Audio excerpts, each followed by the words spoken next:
Lee Soo-hyuk, the model turned actor everyone knows from Tomorrow and his latest drama S-Line, is usually in the spotlight for his looks and roles, but this time it's for something way more worrying. On August 30th, in Hangzhou, China, he had a solo fan meeting. The event was planned to last about 6 hours, sounds long enough already, right? But instead, it got dragged into a 12-hour marathon. And no, it wasn't filled with games or performances.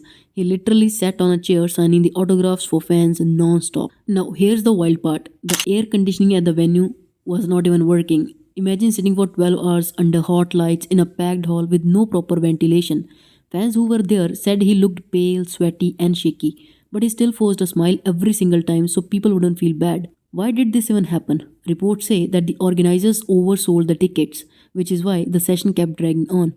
And to add fuel to the fire, there are claims that he was even pressured with the lines like, "Don't think about leaving until you finish signing."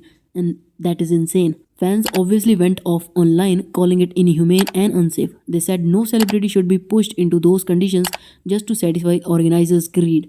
His agency finally spoke up later, calling it unforeseen circumstances and saying sorry, but the apology felt super weak to the fans.